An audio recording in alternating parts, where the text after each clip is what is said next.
هيا بسم الله الصلاة والسلام على أشرف الأنبياء والمرسلين وعلى آله وصحبه أجمعين أما بعد هردفتوني كينيا قالين هندي كيسانو السلام عليكم ورحمة الله وبركاته سجنتان كينيا أكما اتفوفة تجرى كان قويا حتى برنو أركان إسلاما إلى الله يجورا أركان إسلاما شن تكفر رتي أشهد أن لا إله إلا الله وأن محمد رسول الله ربي ملي قبرمان هنجرو محمد إرقما إساتي جيشورا marree kahamma waa shan irraa waa tokko hadha laalla. Wanni tokkoffaa laallu sun rabbi jechuun maali? Rabbi jechuun haqaan gabbaramaan isa malee isa hin jirre. Isa ardii torban uume, samii torban uume, isa hin nyaanne, isa hin dhuyne, lam yalid walam yulad, isa haadhaaf abbaa hin qabne.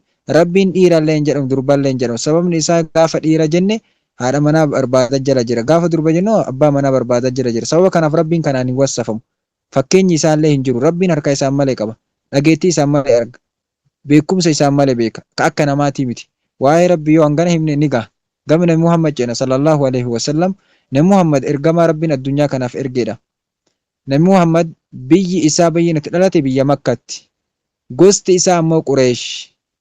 Nabi Muhammad dhalatee waggaa 40tti nabiyyi tahee muudamee addunyaa kanaaf ergame jechuudha. Nabi Muhammad sallallahu alaihi wasallam dhalatee waggaa 25tti fuudhe. Haadha manaa isaa kan jalqaba isaan fuudhan Khadiijaadha. Khadiijaan hoggus waggaa 40. Isaan ammoo waggaa 25 jechuudha. Nabi Muhammad sallallahu alaihi wasallam haadha manaa 11 qaba.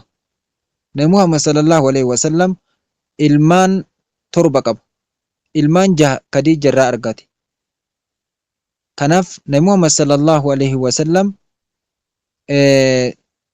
Khadiija irraa ilmaan 6 argatee nama tokko ammoo Maariyatul Qibxiyyaa irraa ilma Ibraahim jedhu argate kan torbaffaadha jechuudha. Ilmaan Nabi Muhammad sallallahu alaihi wasallam ijoolleen durbaa 4 dhiirti 3 jechuudha. Maqaan ijoollee durbaa Faaximaa, Ruqiyyaa, Zaynabaa, Ummi Kulthum. Ijoollee durbaa 4 kanarraa ijoolleen 3 tan durbaa osoo Nabi Muhammad addunyaarra jiran lubbuudhaan boqotan takka ammoo du'an. Namni takkittiin boodatti hafte Faaximaadha. Faaximaan ji'a 6 duubatti hafteetiin addunyaa kanarraa boqotte. Ilmaan dhiiraa Nabi Muhammad sallallahu alaihi wasallam maqaan ijoollee dhiiraa ammoo Ibraahim, Qaasim, Abdallah. Jarri sadiinuu osoo Nabi Muhammad jiran xiqqeennaan addunyaa kanarraa boqotan.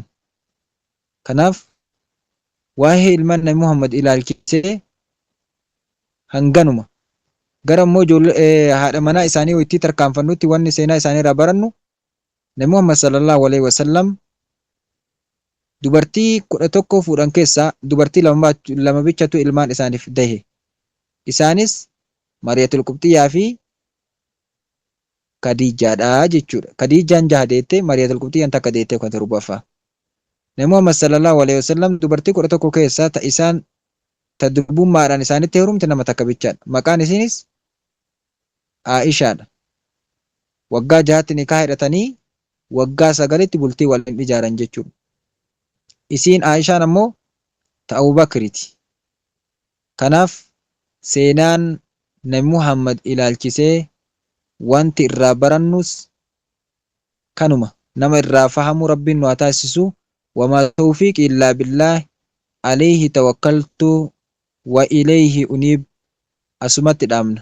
Seenaan Nabi Muhammad ilaalchisee paartii lammaffaa ammoo dandeettii isaatiin quwwaa isaatiin arkaanul islaami 5 eega jenne ashhadu an laa ilaaha illallah wa anna muhammadan rasuulullah yoo jenne athaanii iqaamu salaat waa'ee salaatatti paartii biraa barannaa kan guyyaa hadhaa ammoo asumatti dhaabataa.